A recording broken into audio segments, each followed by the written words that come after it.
Welcome everyone to the Matrix Conversations and Transformations. This is a seminar podcast series from the Department of Critical Theory and Social Justice in Los Angeles, California. And we feature the most innovative scholars, artists, and activists in the nation and sometimes around the globe. One quick housekeeping note, you can submit your questions via the Q&A function at the bottom of your screen, and we will address them at the end of the interview. So if you pop something in there halfway through, just know that we will get to it. So as the moment strikes you, please feel free to ask Emily any questions you would like. Let's jump right into Emily's bio. Today, we are honored to feature Emily Shugerman, an amazing graduate of Occidental College. She covers the intersection of gender, culture, and politics. Emily's work focuses on the untold, occasionally upsetting, and often triumphant stories of women's lives. She previously covered US politics and breaking news for The Independent of London. She now writes about gender issues for the Daily Beast, and she is an award-winning journalist, a 2020 Livingston Award finalist, and the 2019 Newswomen's Club of New York's Best New Journalists. Her work has been cited in the New York Times, the Washington Post, the Atlantic, as well as Ronan Farrow's Catch and Kill. And this series is being co-sponsored by Oxygen, which connects Oxy students in the Oxy community to Oxy alum. So Emily, welcome, welcome. It's so wonderful to have you on The Matrix. Yeah, thank you so much. I'm so excited to be here. And Emily, you are in Brooklyn, New York right now. Can you tell us a little bit about what story or what work you are doing right now? Oof. Okay. I don't know that I can actually talk about the story that I'm working on right now. But I've been digging into the issue of fertility fraud, something that has been catching my eye recently. And I'm very interested in like new modes of fertility treatment. And the issues surrounding that. Okay, and I know I'm going a little off script here and kind of totally that on you. How do you choose your stories? So you're looking at new modes of fertility. What are the ways in which you choose your stories? It really varies. So a lot of it is just I'm like reading constantly about issues that are on my beat. I think I subscribe to like 10 different newsletters. And anything that like piques my interest, I just open a tab and then, make a little note of it and think, like maybe there's a story there. So that's how a lot of this gets started. I think this started because I have a Google alert set for sperm, because sometimes that turns up like interesting news stories. And then I started reading about fertility treatments and some of the like legal issues around that and realized that that was like very undercovered. Thought, this is something we should do. But also a lot of the time it's just people who I've talked to for other articles or who know my work who call me and say like, hey, you should really look into this. And that often yields the best stories. Wow. Okay. Thank you for going off script. And now I will ask a question that you might, be a little more familiar with. Sure. Emily, tell us about your path to journalism. How did you choose this profession and how did you get to where you are today? Yeah, so I actually started at the Oxy Weekly. Or I guess actually I started in my high school paper and then joined the Oxy Weekly my sophomore year at Oxy. And I had just really, always enjoyed writing. I thought this would be like a good way to meet people, I think. But then I started doing it and just loved it. Loved every part of reporting for the Weekly. So became an editor and eventually was like, oh, this thing that I really like doing could be a career. And I think most people I talked to were like, can it? Like I heard journalism is dying and like, maybe you shouldn't do that. But at that point I was so sold that I was like, this is what I'm going to do. I just applied to like a million internships and jobs after I graduated. I got one at a like very, very small women's news startup in New York. So I moved to New York to take a $12 an hour internship, which was maybe not my smartest move. And yeah, was working for like we covered a lot of like viral news, what we call it now, like a lot of very like clickbaity headlines, but I really didn't care because I was just excited that I was working in journalism. And in my free time would pursue other stories that I thought were interesting or that I thought deserved like deeper coverage. And by doing that, I was then, I guess, got noticed by some editors at The Independent, which is a British publication, interviewed with them around, this was right after the 2016 election. And I think folks in the UK were like, what is happening in America? Someone needs to explain this. So they really scaled up their US operation, hired a couple journalists in New York, including me. And I worked there for 2 years. That was a really great experience because I say it was like being a foreign correspondent in my own country. Because there were only 5 of us who worked in the US, and we had to explain the whole country to a European audience. And so anytime there was like a big breaking news story, one of us would have to go travel to the site of that and cover it. Usually it was mass shootings, honestly.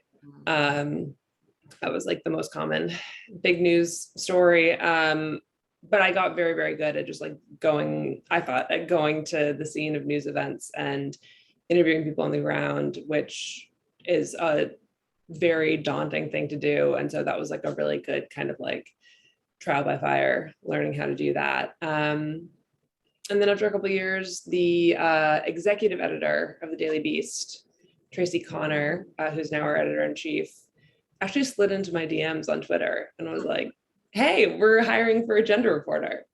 Do you want to interview? And I actually was a little bit wary of signing on as a gender reporter because I had had that experience at like a quote unquote women's news website that was felt very clickbaity, felt very much like just, doing whatever we thought our audience would find easy. And I didn't necessarily want to do that kind of work anymore. But, they said, the Daily Beast said, you can make this role whatever you want. And they kept their promise. So I've been there since 2018. Wow. Okay. So I think that might be a pretty unusual story where an editor reaches out to you via social media. So what a coup. You just thinking broadly about journalism, because you're really right in the belly of the beast, if you will. Yeah. Can you talk to us about how you see journalism as a tool for social change or social justice? Totally. This is actually something that I've been struggling with a little bit recently. And I know the point of this is to talk about journalism as a tool for social change, but I think maybe it's because I've been meeting more people, like going out more post-vax. And every time I meet someone and say I'm a journalist, the response is like, oh, that's incredible. You're really speaking truth to power. And my reaction is sort of like, not always, sometimes I'm just telling people like, here's what happened. Here are our COVID numbers today. Here's the vaccination rate, or like, I'm just telling them a story that is entertaining and interesting. And also, sometimes I think journalism can be, if we're not doing it right, can be antithetical to social change. And that we can, if we just blindly regurgitate what we're hearing from authorities and kind of put that out there as the truth, then you're actually kind of giving the folks in power more power. You're becoming kind of just a spokesperson for them. And I think that can be really damaging. And I know that like I have done that at times, just not questioned the information that I was given because I thought it was from a position of authority. But I think when we're doing it well, and when we're questioning what we're hearing from people in power and from authorities, then that's when it's a tool for social change, because we're able to show people, that things aren't always as they seem. They aren't necessarily the way that folks in power would like them to think that they are. And like, we can show them issues that maybe they would never have known existed before. And then that gives folks who, are fired up about that a chance to do something about it and make change. Like, I guess a very good example of that is Harvey Weinstein, right? There was an accepted narrative about who he was, that he was this great philanthropist and, creative genius. And that was the accepted narrative for a long time that a lot of people parroted. And it took multiple people really looking below the surface and exposing what the truth was at like great peril to themselves to create change, to show people the truth of what was going on, and obviously then inspire an entire social movement. Absolutely. And of course, you were a part of that. And that's a great segue to the next question, which is, when have you used journalism in a way that, is a tool for social justice or social change? Like, what are some of the stories that you've been able to break or you've been able to advance that really shifted the culture or raised awareness about something? Yeah, I think that one of my favorite series that I've worked on is the one that I wrote about the National Organization for Women, or NOW, which is the oldest and largest feminist organization in the country. And sorry for the background noise. I was writing a story about some internal divides over sex work at NOW and how they were going to address the issue of sex work. And while I was interviewing people for that story, they said, what you should really look at is the way that NOW treats its members and its employees of color. And so I did. And over the course of several months, I was really privileged to speak with, dozens of members and employees. I dug up court records, I got, internal documents sent to me, and really, I think, built a very convincing case about the culture at NOW being extremely racist and detrimental to the people of color who worked there and were its members. So I wrote this whole story, put it out there. The president of NOW, who I had identified as one of the main, perpetuators of this culture, just issued a large apology and said, so we'll try to do better. And I kind of figured that was the end of it. And then it took maybe 24 hours after the story came out, and my phone started blowing up with other people who had been members, who had been employees, and saying, this was my experience, and it's just like this. And then with people currently in the organization saying, hey, look, the way that, NOW is responding to this internally is not okay. And they're not actually listening. They're trying to silence the critics. And I really credit my editor with saying, like, okay, you're not done here. You have to keep pushing. You have to keep writing until actual change is made. And so I kept writing stories, and that was kind of what I did all of last spring and summer, until August, I think, when the president of NOW stepped down, and a Black woman was put in place as president in her stead. Obviously, that doesn't fix everything, but it felt like there had been like an actual reckoning around what was going on. Mm-hmm. And so that felt good, honestly. And what felt good is that the membership and the people who talked to me felt like something had changed, and that was really helpful. And then in addition to that, I think what was great was that after that story came out, we saw a lot more journalists on this beat looking into other feminist organizations and their relationship with race and how they were. So we saw like investigations into the Feminist Majority Foundation and NARAL and Planned Parenthood. And it was just great to see, people like taking a more critical lens and actually examining big F feminism and some of the, the ways that it had gone astray. And I think that's got a lot of emails saying, are you trying to take down feminism? And I was like, no, I think that ultimately makes the movement stronger. For sure. It's so what a ridiculous critique, right? You're actually making it feminism, because without intersectionality, ain't feminism. Along those lines, these challenging stories, like you dig into really, really difficult stories, sometimes sexual violence, controversial stories like the NOW story, right? Where you have them digging in their heels. What stories have been really challenging for you? And if they've been emotionally challenging, how do you maintain like not being traumatized by some of the work that you're doing? I said this anecdote, I think, before we officially started, so I guess I'll say it again, which is that I was home in Seattle with my parents a little bit over the pandemic last summer.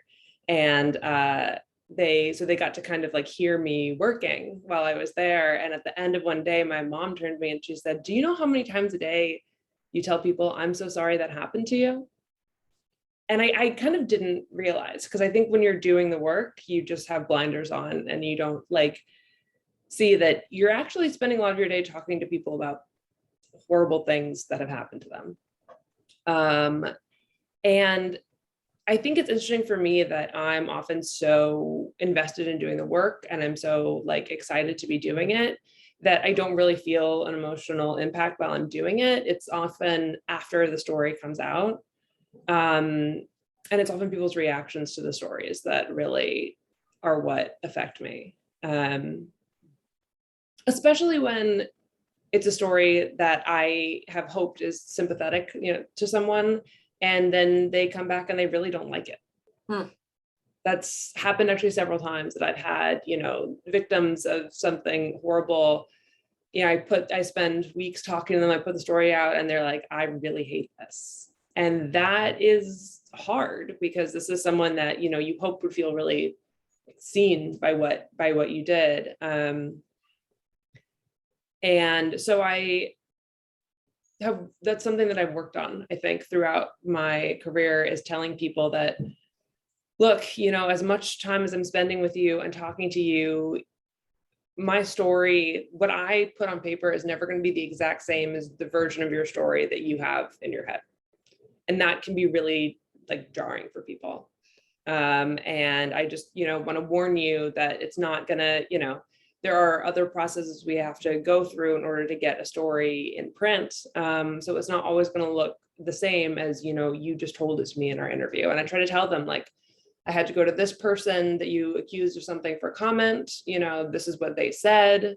Or, I'm putting this such and such thing that happened in there for context. So I try to tell people as much as possible, but it's part of the weirdness of being a journalist that you are like charged with telling someone else's story for them. Yeah, and you can't be the mouthpiece for power. You can't be the mouthpiece for just one survivor or one victim of something terrible, right? Your job is a little different than that. And I have some data, Emily, speaking of your job. Great. A recent study from the Women's Media Center, journalism, it doesn't matter what the form is still heavily dominated by men. So 69% of wire bylines are written by men, 63% of primetime news anchors are male, 60% of online news is written by men, and 59% of print is written by men. Let's talk a little bit about some of the barriers to women that persist in journalism.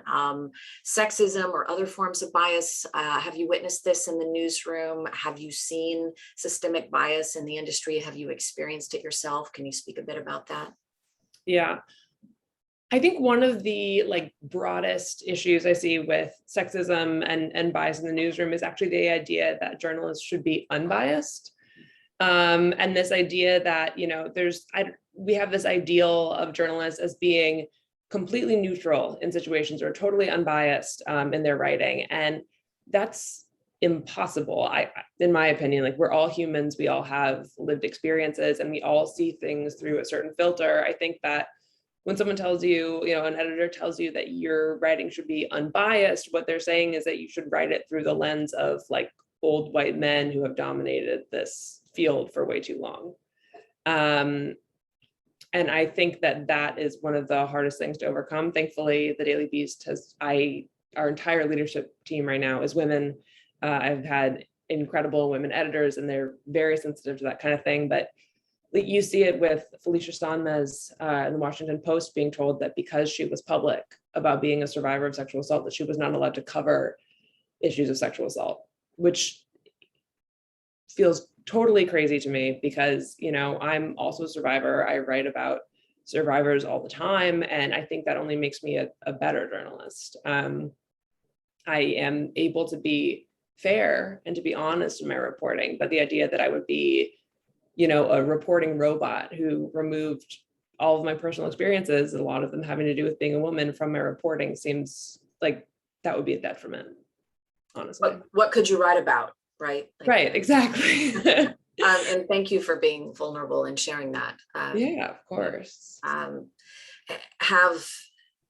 So let's go back to the big industry, right? Ideas.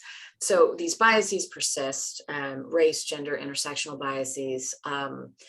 if you had a magic wand, what would you change about the industry to make it better serve the public good? Because I know you said early on, sometimes it actually reinforces power and at other times it challenges power. If you had a magic wand, what big thing would you change about the industry to make it better?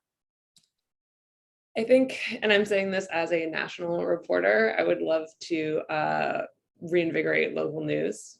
I think that is just so important and maybe cliche at this point, but there are local news is so important for creating social change because if we need to inform people on the issues that are happening in their communities where they actually have a higher likelihood of being able to create change. It is much easier to create change in your school district than it is in your state or in the entire country. And not saying we shouldn't do those things, but people should be empowered to know about what's going on in their own communities. And it's sad to me, I think, that so much attention is given to these kind of very scandalous or the most exciting national news stories over that. So pay local journalists.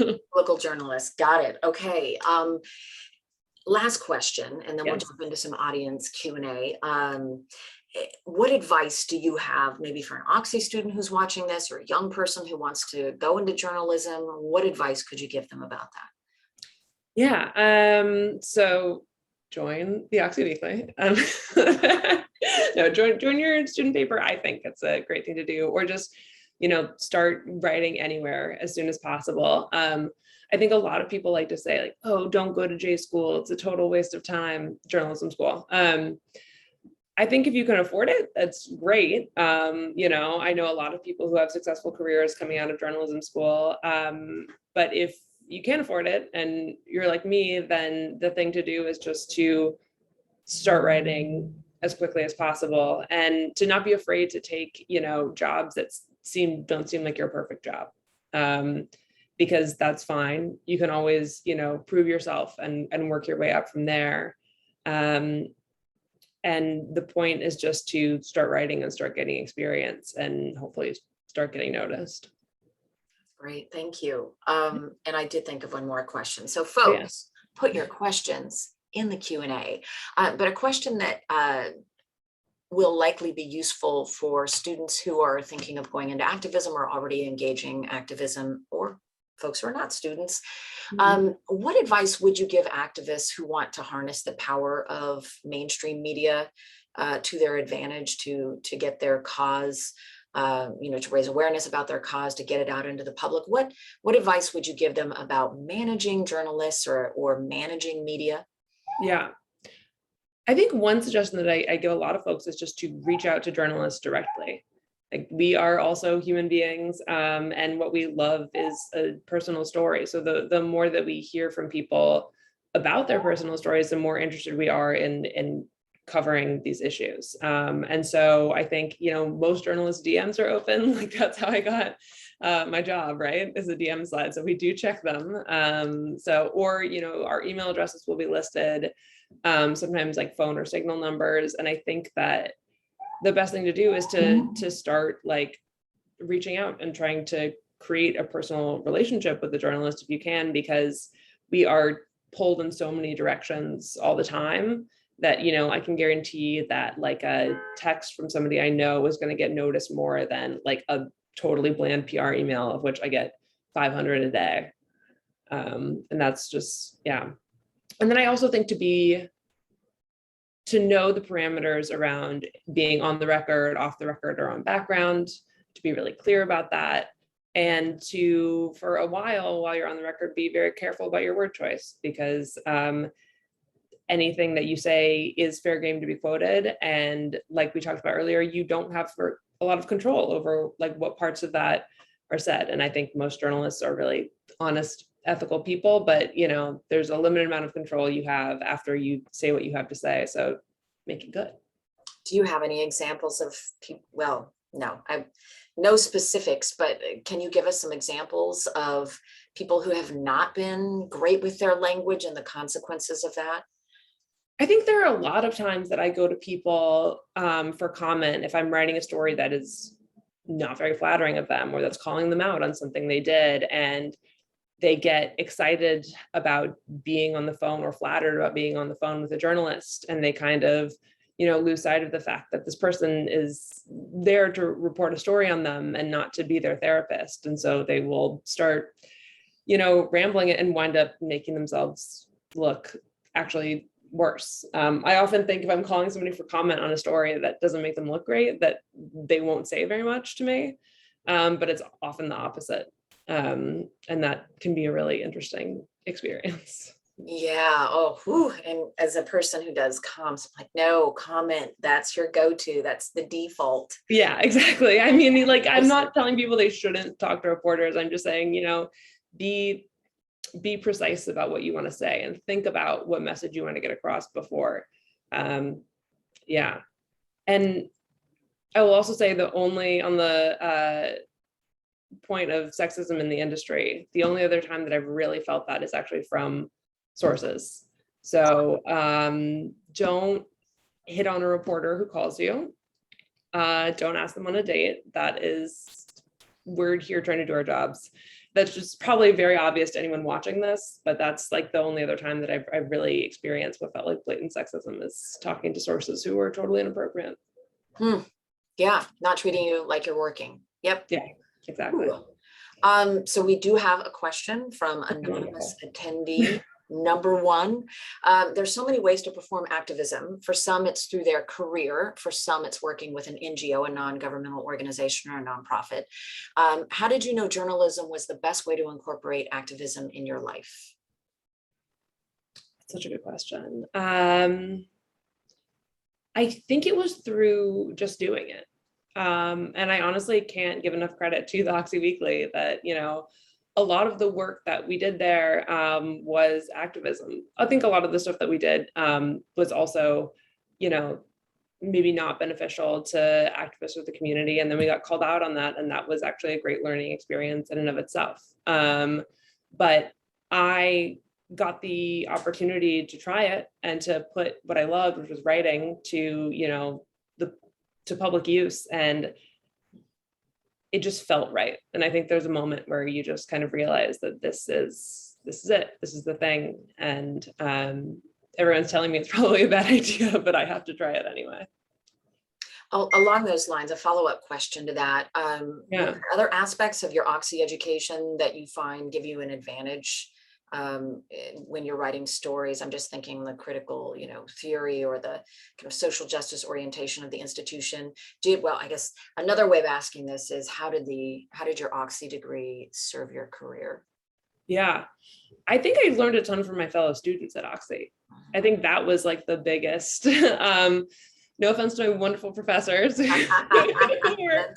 are also incredible and really obviously helped me with a lot of the writing skills and critical thinking skills. But the students at Oxy will challenge you to, think about the world in a different way, and they aren't afraid to call you out on your bullshit. And I think that, informed me and made me grow in so many ways. So now I am much more critical and have a much more nuanced lens when I'm looking at anything that I go to report on. Yeah. Yep. Oxy students are still doing that, by the way. Yeah. Calling each other out and others on their bullshit. Any other questions? We have another one in the Q&A. As I anticipated, there will be some students who might be interested or graduates in this case. Daryl asks, what was your favorite story you did while a reporter as a student at the Oxy Weekly? My gosh, can't even remember at this point. There were so many. Let's see. I think I did a lot of coverage, and this is, I think, where I got started reporting on gender issues, is around the Title IX lawsuits that were filed against Oxy, and that were then part of a broader movement. And it was incredible to be part of something that felt national in scope, but also so local and affected my community in such an intense way. I think you don't really get that feeling anymore as a reporter for a national publication, that your sources are all right there and around you. And, it just felt very important in a national level, but also, to be supporting and helping the students that were around me every day. Yeah, you did get a front row seat to the launching of a national social movement that raised awareness about sexual violence and then snowballed into the Me Too movement. Yeah, that's right, the timing there. Yeah. Woo. Still right, working And on still happening. It's incredible. Yeah, a lot of people just, will talk to me about, I don't know if you know about all these Title IX lawsuits that were filed and the Dear Colleague letter. And I'm like, I was there. Yeah, I know. Front row seat. Yeah. Still happening. Yeah. What is the hardest story you've ever had to write? Oh my gosh. What is the hardest story I've ever had to write? Or research? Or research. Yeah, I think I guess I'll talk about a more recent one because it's just top of mind. I did a lot of reporting on Time's Up, the anti-harassment organization that has been in the news a lot lately, but I reported on them 3 or 4 months before any of the national news started breaking. And that was hard because people were very, very reluctant to talk to me about it because they were afraid.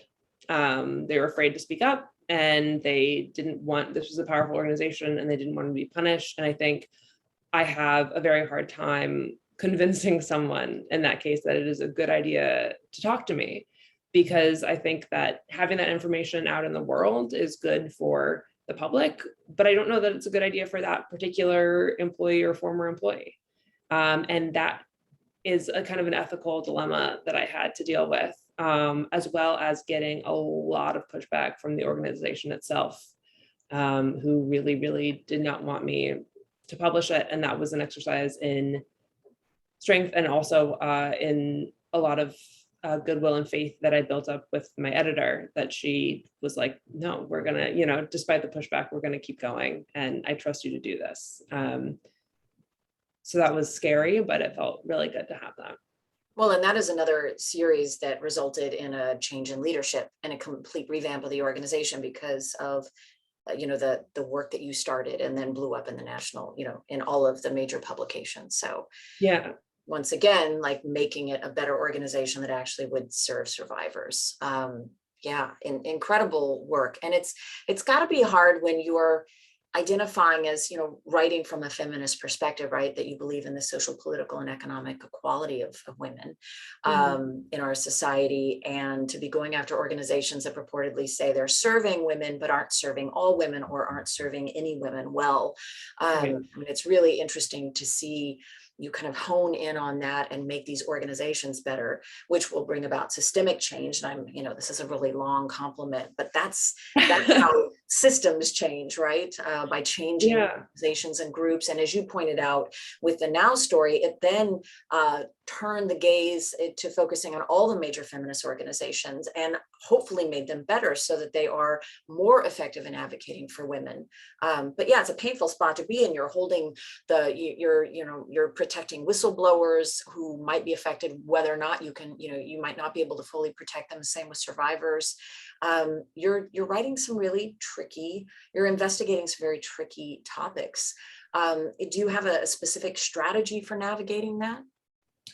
I wish I could say that I did, but a lot of it is just learning by doing. And it is really about just getting folks on the phone and talking to them off the record to start with, and just walking them through, this is what I'm looking into, this is what I would like to investigate, and, would you feel comfortable talking about this? And I think sometimes when you explain the larger story, they're like, okay, I'm on board with that mission.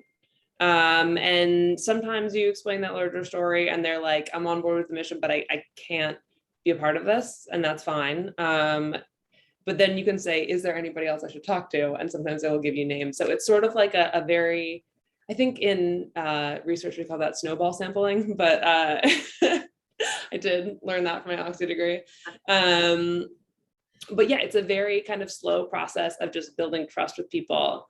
And then, when it comes to presenting what you have to the actual organization that you're talking to being prepared that they're going to push back and they're not going to be happy about it. And they're going to try to make you feel like a bad feminist for bringing it up. And that just means that like the quality of your reporting has to be that much better to withstand that. Great point. Another question has come in.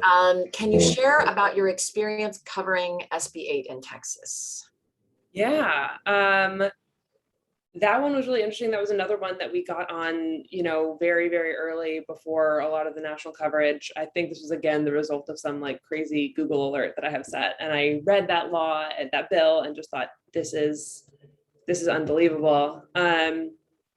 And so we wrote a story about that, months before it passed. And then when it finally did and was enacted, I remember, to be perfectly honest, I woke up that morning and I slacked my editor and I said, I don't want to write about this. I said, I feel like I have been writing the same story over and over again for years now about restrictions being passed and nothing happens. And I'm very tired of it, which is a selfish thing to say because obviously the activists who are working on these issues every day on the ground are even more tired of it. But there's a little bit of a fatigue that you can feel writing about these issues and knowing that a lot of the results are out of your control. So what I decided to do was write about SB8 from centering the stories of the providers and also the other people on the ground who were willing to help make a change, and kind of focusing on the resilience of the networks there and helping people, because it felt like the current structures that we had in place for challenging this law, we knew through the courts, weren't going to work. So I was like, what's our second line of defense? What else is happening to prevent people from falling through the cracks here? And obviously, it hasn't helped everyone, and there has been a tremendous, it's been a tremendous detriment to people seeking abortions. But there is a very resilient network of people who are trying to help, and that was kind of what like got me out of bed every morning to keep writing about it. Yeah, you're talking about fatigue and the broader topic you brought up there. I'm sure you get that with sexual violence, with reproductive rights, and kind of watching this slow motion train wreck happening, and people don't seem that concerned about it. I think in the case of Roe, but maybe better. In the case of abortion, people just think, well, it's a fundamental right, Roe v. Wade, it's not going to be overturned. So there's some this mystical belief that this thing just existed, except it didn't exist 50 years ago, and it can always be overturned. That's the nature of laws. And it is slowly being eroded and has been for decades. And I think it is frustrating to know, and I will be on my soapbox for a second, that, all of these rights were slowly being eroded for years and years and years.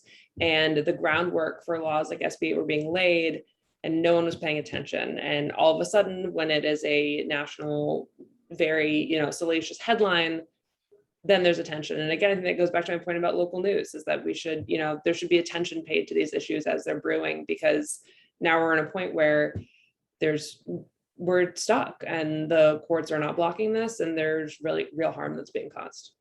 Yeah.